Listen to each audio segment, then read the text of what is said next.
The trial begins. The chamber of the galactic court was vast and heavy with power. Tall crystal pillars rose into the high ceiling, glowing with alien light. Hundreds of alien races filled the seats, their voices low but mocking, their eyes bright with amusement.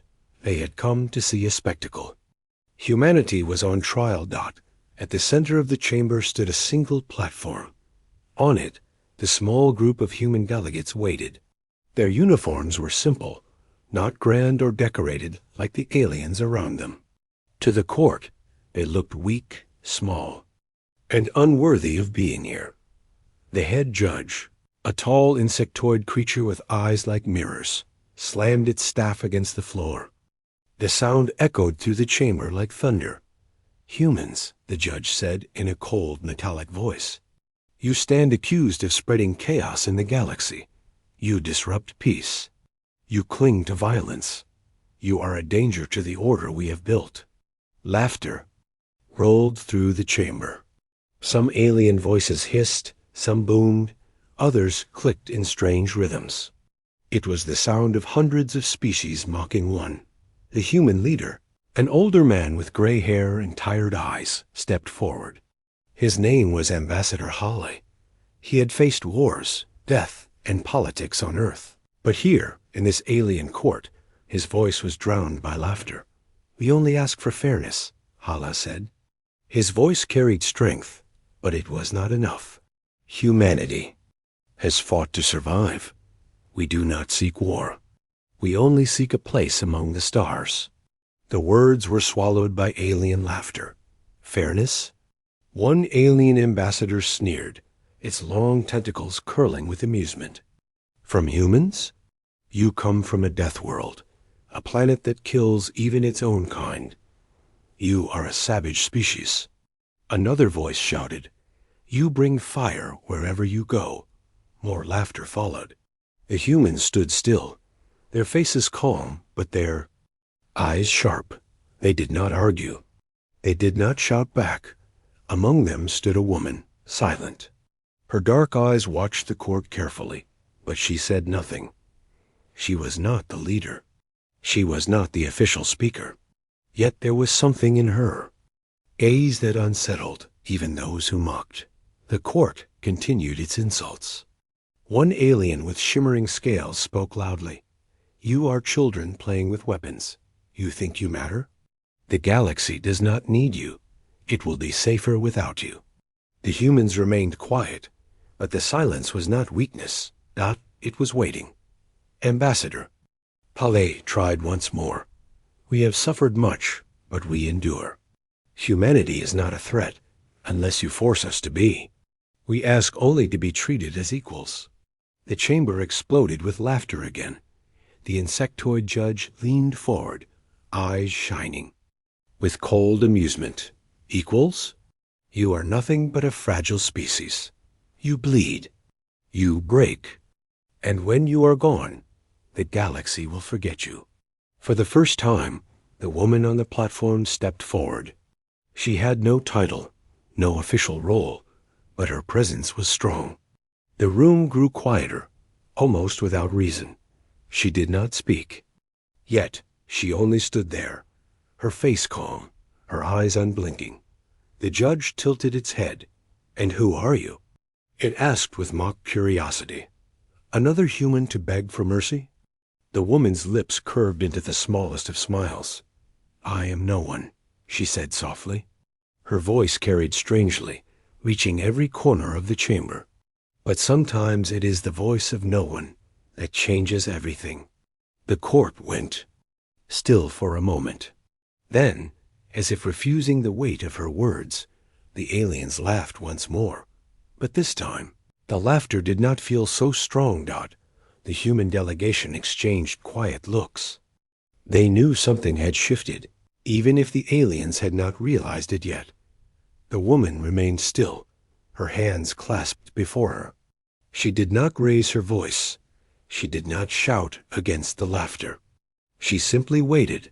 Her silence was louder than any plea, for in that silence, the galactic court would soon discover that humanity was not weak. Humanity was not broken. Humanity was something else entirely. And when she finally chose to speak again, the galaxy would never laugh the same way. The laughter of the court, the chamber of the galactic court, filled again with noise. Laughter shook the walls, bouncing off the crystal pillars. Hundreds of alien voices blended together, hissing, growling, clicking, booming. It was a storm of mockery. The humans stood on their platform, surrounded by this storm. Their faces were calm, but inside they carried the weight of 1,000 years of survival. Still, the court only saw them as weak prey. A reptilian ambassador with green scales leaned forward, pointing one clawed finger. "Look at them," it shouted. "Tiny creatures from a tiny world. Do you really believe they can survive among you? They can barely survive their own planet." The court roared with laughter again. A massive creature covered in fur added, "They fight each other more than anyone else. How can they speak of peace?" Another voice, high-pitched and cruel, echoed, "Their plea is useless. Their words are dust. Humanity has no place here." Every insult struck the air like a weapon, but the humans did not move. They did not shout back. Ambassador Hale stood tall. His hands clenched, but his face stayed calm. He had seen worse storms than this. Wars on Earth, cities burning, millions crying for help. The sound of alien laughter was loud, but it was not stronger than human memory. Still, the court continued, feeding on its own amusement. "You come here asking for equality," the insectoid judge said, its metallic voice sharp. "But you are not equals. You are less. You are shadows. Even your world tried to kill you, and yet you call yourselves strong." The chamber filled with laughter once more. Through all of this, the woman remained silent. She stood slightly behind Ambassador High, her eyes never leaving the court. She watched each face, each sneer, each alien who mocked. Her expression did not change. She was calm, steady, almost unnervingly so. The laughter grew so loud that even Hale's voice could not break through. When he tried to speak again, the words vanished beneath the mocking storm. "Order!" The judge snapped, but the command was not meant for silence. It was meant to fuel the spectacle. The court did not want reason. They wanted entertainment. "Then?" Scaled Ambassador sneered. "Tell us, humans, how many wars have you fought against yourselves? How many times did you nearly destroy your own planet? You speak of survival, but it is survival of savages, not of wisdom." The chamber erupted once again with hissing laughter. At that moment, the woman stepped forward. Her footsteps were soft, but in the vast chamber they echoed. The laughter slowed, not because the aliens wanted it to, but because something in her movement demanded attention. She stood beside Ambassador Hall, her presence small compared to the towering aliens around them. But she did not look small. Her eyes were sharp, steady, unafraid. The judge tilted its insect-like head, amused. "And here she is again, the one who claims to be no one. Do you wish to join the plea, little human? Do you wish to beg before the galaxy?" A ripple of cruel laughter followed. The woman waited for the sound to die down. Then, in a voice soft but clear, she spoke. "You laugh at us," she said, "but you do not understand us." The court grew quieter. Not silent, but less sure. "You think humanity is weak because we suffer," she continued. Her tone was calm, but her words were sharp. "But suffering does not make us weak. It makes us endure. It makes us rise again, even when the world tries to break us." The laughter did not return at once. Some aliens looked uneasy. Others scoffed, unwilling to show doubt. The scaled ambassador hissed, "Pretty words, but words mean nothing. Survival is not strength. Power is strength, and humans have none." The woman's lips curved into the smallest of smiles. "You think power is only in the strong arm, in the sharp weapon, In the loud voice, she said, "But humanity knows another kind of power. A power to stand back up." Again, and again, and again, the chamber shifted. The laughter weakened. For the first time, silence crept into the edges of the room. The woman did not raise her voice. She did not shout. She only spoke with calm certainty. "You cannot understand us," she said, "because you have never lived on a world that wanted you dead every day. You have never faced skies that burned, oceans that swallowed, or wars that tore apart your own people. And yet, we survived." The words hung in the air. A strange unease spread across the court. Some aliens exchanged glances. Others sat straighter in their seats, as if trying to shake off the chill in her voice. The insectoid judge narrowed its shining eyes. "You dare claim your suffering makes you greater?" "No," the woman said. Her voice was steady, calm, almost too calm. "I claim it makes us something you cannot predict, something you cannot control."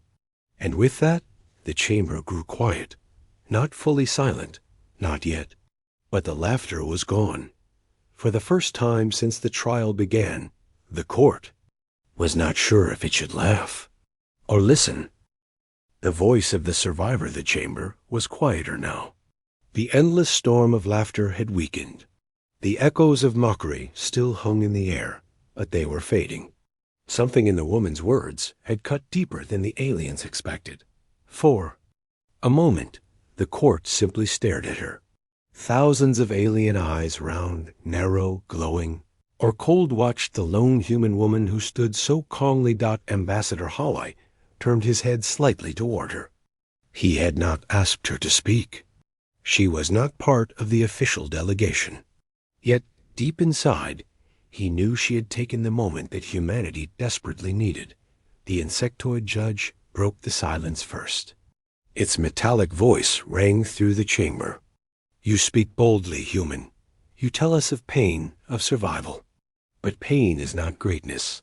Suffering is not a gift. It is only weakness written in flesh." Some of the aliens laughed again, but the sound was not as strong. The woman lifted her head, her eyes steady. "You think survival is weakness," she said. "But let me tell you what it truly means." The chamber grew stiller. "I was born during the ash winters," she began. Her voice was calm, but there was weight in every word. "The sun was hidden for years after the fires. Crops failed. Millions starved. Children died before they could speak. My own brother, he never made it past his first year." The court shifted uneasily. Some aliens tilted their heads, curious despite themselves. Others whispered in low tones, as if wondering if her story was true. The woman's eyes did not move from the judge. "I grew up in ruins. I ate roots, insects, anything I could find. To survive, I saw mothers bury their children in frozen ground. I saw cities crumble into ash. And yet, humanity did not vanish. We endured." Her words echoed across the chamber. They carried images that the aliens could almost see cities.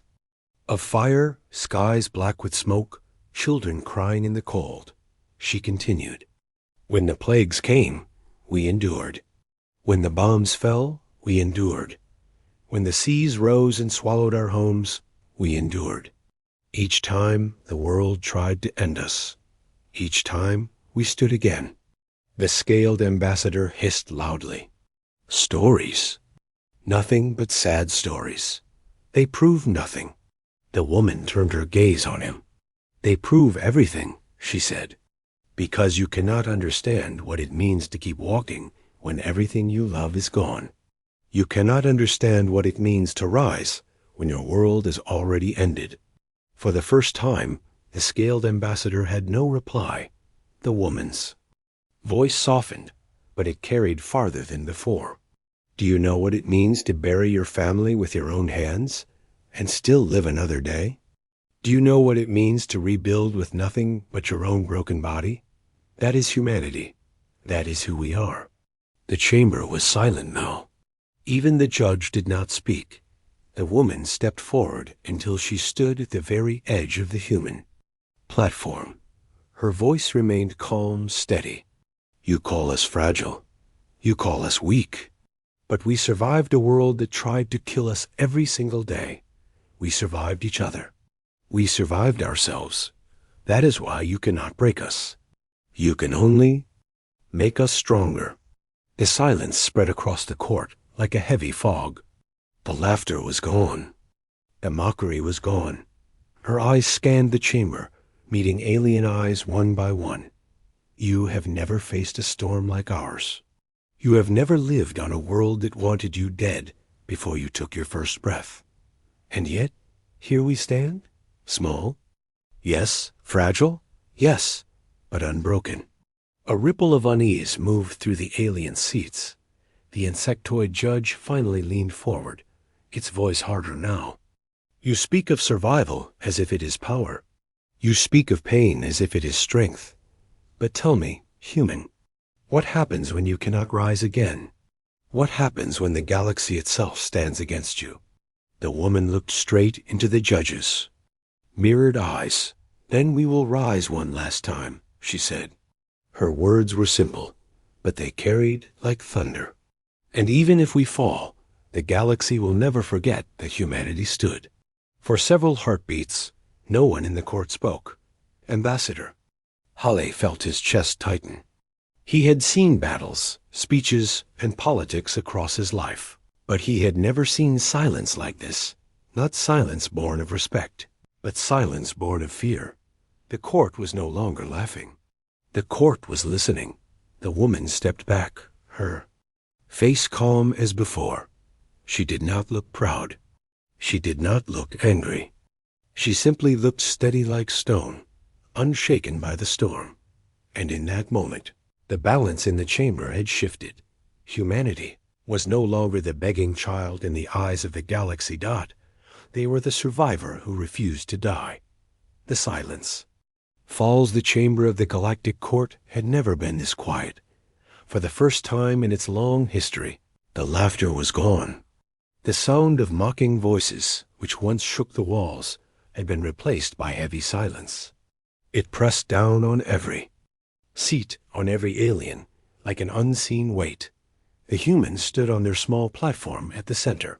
They looked the same as before, calm, quiet, unshaken. But something had changed. The woman's words lingered in the air, echoing inside the minds of those who heard them. She had not shouted. She had not begged. She had only spoken the truth. And that truth had been sharper than any weapon. The insectoid judge shifted in its throne. Its mirrored eyes reflected the woman, but it did not speak yet.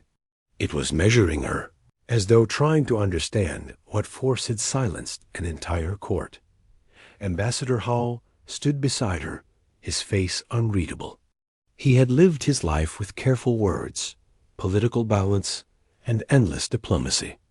Yet this woman, who was not even part of the official delegation, had achieved what he never could. She had made the galaxy listen. One of the ambassadors, a tall avian creature with feathers of silver, finally broke the silence. Its voice was sharp but uncertain. You speak as if suffering is glory, as if pain is your crown. Do you expect us to admire that? The woman turned her gaze on it. No, she said simply. I do not need your admiration. Humanity has never needed it. We survived without you. We survived despite you. And we will continue to survive, whether you grant us a place here or not. Her words struck harder than any demand. They carried defiance, but also something more. Something that made even the strongest species feel a chill. Another ambassador spoke up, trying to regain the court's control. This one was from a species covered in crystalline armor, its voice like cracking stone. Do not be fooled by words. Humanity is dangerous. They spread violence wherever they go. If they are not cast out, they will bring ruin to the galaxy. The chamber stirred again. Some aliens nodded, eager to return to the comfort of mockery. Others remained silent, unsettled. The woman did not let them regain their rhythm. "You speak of ruin," she said, her eyes fixed on the crystalline being. "But what do you know of ruin? Have your cities ever burned so hot that the air itself turned to poison? Have your skies ever been dark for years, with no light to guide you? Have you buried billions of your own and still found the strength to rise again?" The crystalline ambassador froze, its mouth shutting as if the words had stolen its voice.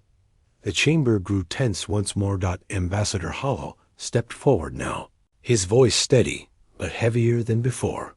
"You laugh at us because we are small. You mock us because we bleed.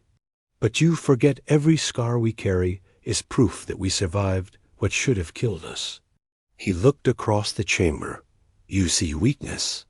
We see memory. Every war, every plague, every disaster. We carry them not as wounds, but as lessons. And those lessons are carved into our very being." The silence deepened again. Some of the alien ambassadors looked away. Others shifted uncomfortably. For the first time, they were beginning to realize something. Humanity did not need to be loud to be dangerous. It was dangerous because it would never stop. The insectoid judge finally raised its staff, its metallic voice echoing. "Enough. This court is not a stage for human stories. This is a place of judgment, and judgment will be given." Its words were cold, but there was a crack in its certainty. The woman stepped forward once more. Her voice was softer than ever, but it cut through the chamber like a blade. "You can judge us. You can mock us. You can try to erase us. But know this: every time you push humanity down, we rise stronger. Every time you try to silence us, our voice grows louder. And every time you try to destroy us, we learn how to survive you."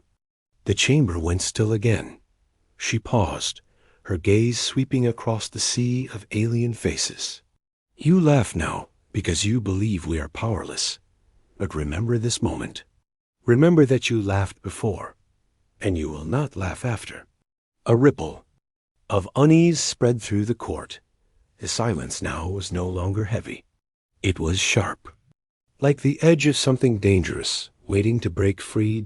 Ambassador Hall glanced at her, and for the first time, he felt it too. Not just silence, not just fear, a shift. The galaxy had expected humanity to beg. Instead, they had spoken with a voice that carried survival itself, and the court, for all its power and pride, could not laugh anymore. A turning point, the silence in the chamber stretched long, heavy, and unnatural. For a place built on pride, arrogance, and constant noise, the stillness was more terrifying than the laughter had ever been. The ambassadors shifted in their seats. Some scratched their claws against metal desks. Some flared their wings or tails in irritation. Others avoided the woman's eyes entirely, as though afraid that looking at her too long would reveal something they could not face. The insectoid judge struck its staff against the floor. The metallic sound echoed through the chamber. "This court will decide. Humanity has spoken. The galaxy has heard. But judgment belongs to us, not to you." The woman did not flinch. She only lowered her eyes for a moment, as if listening to something deeper than the court itself. Then she looked back up, her gaze cutting across the room. "You can give your judgment," she said softly. "But remember it is not only we who will live with it. It is you." Her words unsettled the chamber again. Ambassador Hyle stepped forward, his voice stronger now than before. "You wish to cast us out," he said, "to deny us a seat among the stars. But I warn you, humanity will not disappear simply because you close your doors. We do not vanish. We adapt, we endure, and we return." A ripple of tension moved through the alien ranks. Some ambassadors clicked their tongues in irritation. Others looked nervous, their eyes darting between the humans and the judge. One ambassador, A hulking beast covered in armored plates growled loudly. You speak like conquerors. Are you threatening this court? Hal met its burning eyes. No, he said calmly. We are reminding you of what you already know. You laugh because you fear what humanity could become. You fear that one day the galaxy will see us not as prey, but as equals. The armored beast leaned back, its silence speaking louder than words. The woman stepped forward again, her voice quiet but steady. You call us fragile, she said. But fragile things do not survive fire, famine, war, and plague. Fragile. Things do not rise again after being broken. Fragile things shatter. Humanity bends, but never breaks. Her words spread through the chamber like cracks in glass.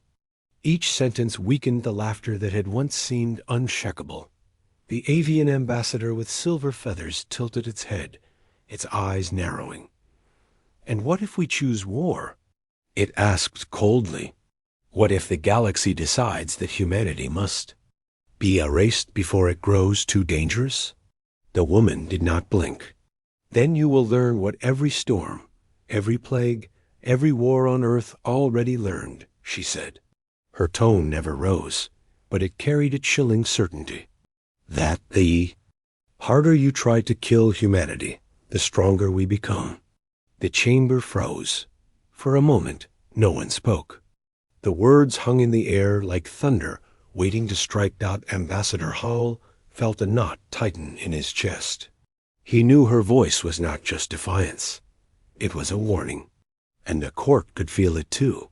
The insectoid judge leaned forward, its mirrored, eyes reflecting the humans. Enough. Your words are dangerous. You speak as if humanity is destiny itself, as if your suffering gives you the right to stand above others. The woman finally looked directly at the judge. No, she said softly. Our suffering does not give us the right. It gives us the will, and will is stronger than power. You rule with fear, but we rise with will, and that is something you cannot break. The silence grew unbearable. Even the air felt heavy, as if the walls themselves were holding their breath. One by one, the ambassadors shifted uncomfortably. Some whispered, some argued in low voices, but none of them laughed. Not any more. At last, the crystalline ambassador spoke, its voice slower now. This is why humanity is dangerous. They do not yield. They do not bend to reason. They will fight, even when they should fall.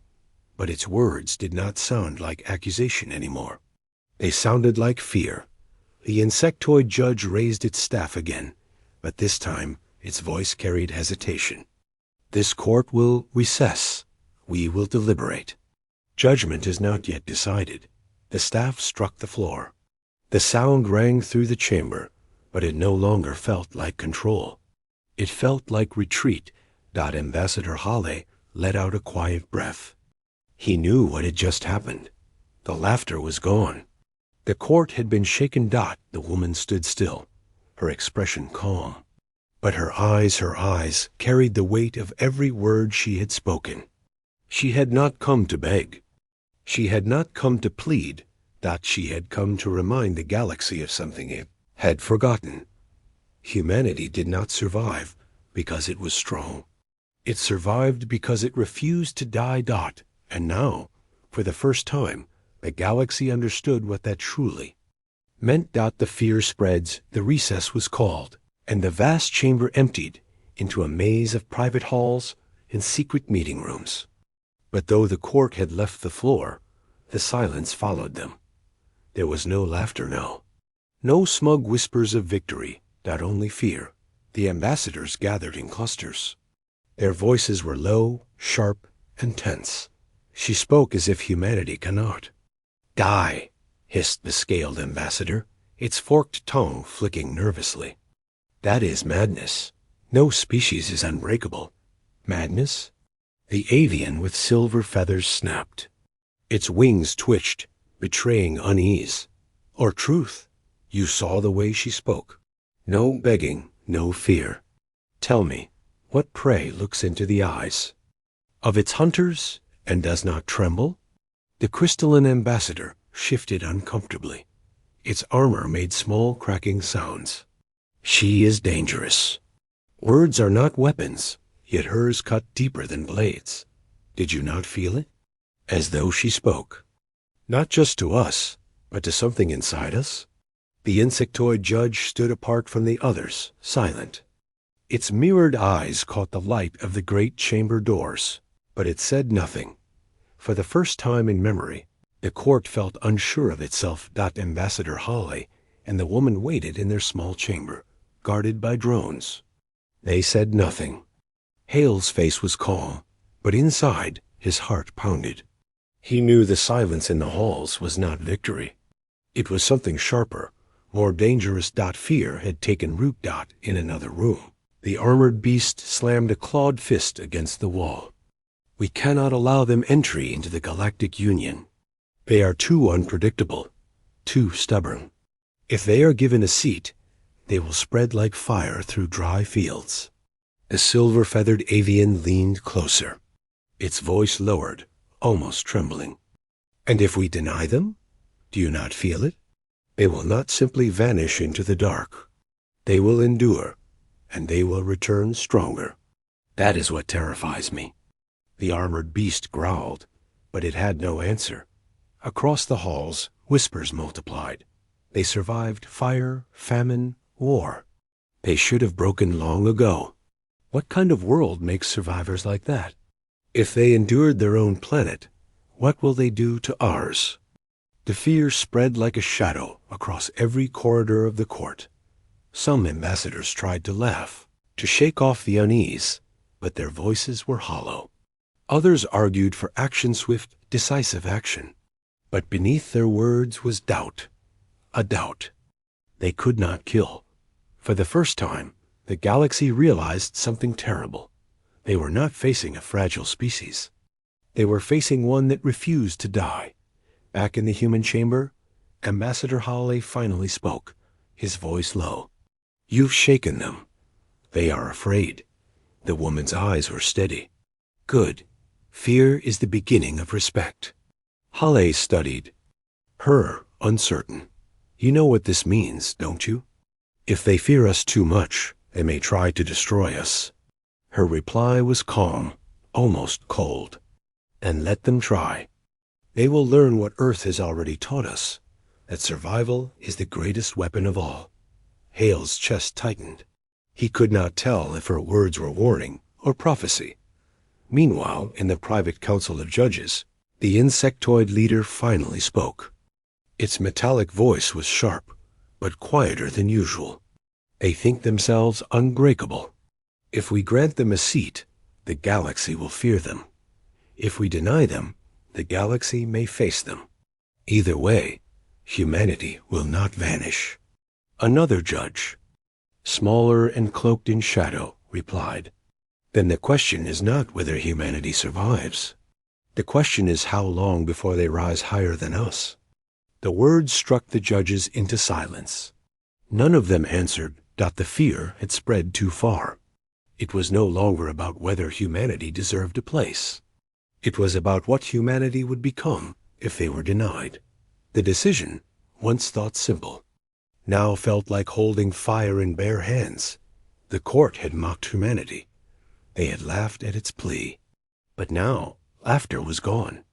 In its place was a dangerous thought, whispered but never spoken aloud. What if the humans are not begging for entry? What if they are warning us? And in that unspoken thought, the galaxy trembled. The last words the chamber filled once again. The ambassadors returned to their seats, but this time the arrogance was gone. Their movements were sharp, restless, uneasy. The silence followed them like a shadow. The insectoid judge raised its staff. Its mirrored eyes swept across the chamber, but even it could not hide the hesitation in its stance. The galactic court has deliberated, it declared. A decision has been reached. Every eye turned toward the humans. Ambassador Hall stood. Still, his hands tight behind his back. His heart pounded as if it could break through his chest. He had been in countless negotiations, countless trials, but never had the outcome felt so heavy. Beside him, the woman was calm. Her face carried no fear, no doubt. She watched the court with quiet eyes, as though she already knew what would. "Come." The judge continued. "Humanity has been found, unfit for entry into the Galactic Union." A sharp hiss of air filled the chamber. Some ambassadors nodded, relieved. Others shifted nervously, as if unsure whether the decision was victory or mistake. The judge's voice rang louder. "You are reckless. You are violent. You are unpredictable. You are a danger to yourselves and to others. This court denies your request. Humanity will remain outside the Union." The words were final, cold, absolute. Ambassador Hale's stomach sank. This was what he feared. The door had been closed. The galaxy had rejected them. But before he could speak, the woman stepped forward. She stood tall at the center of the chamber, her voice calm but sharp enough to cut the silence. "Then so be it. You deny us a seat at your table. You mock us. You fear us. But hear me now, this judgment is not ours to carry. It is yours." The ambassadors shifted uneasily. Her words fell heavier than the judge's ruling. "You think you have ended our path," she continued. "But humanity does not end. We have walked through fire, through famine, through death. And each time we rose stronger. You believe you have cast us into the dark, but you have only given us the stars." The chamber froze. Her voice never rose above calm, but it filled every corner of the hall. "Remember this moment. Remember that when humanity asked for a place, you laughed. Remember that when we sought peace, you gave us silence. And remember that when you feared our strength, you tried to keep us weak." Her eyes swept across the chamber, meeting the gaze of each ambassador. "You will remember, because this is the day you chose not to welcome us. This is the day you chose to stand against us. And one day, when you need us, when the galaxy burns, you will call out for help." She paused. The silence grew thick. "And humanity will answer, but not with begging, not with laughter. We will answer with fire." The words struck like thunder. The chamber shook not with sound, but with the weight of what had just been spoken.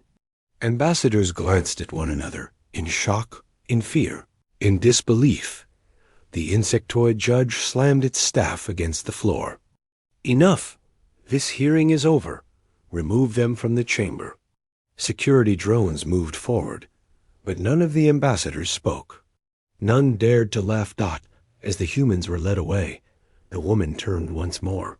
Her voice, calm as ever, echoed through the hall. "You had your chance. You chose fear over respect. Remember this day. It will not be forgotten." The great doors closed behind them with a heavy boom.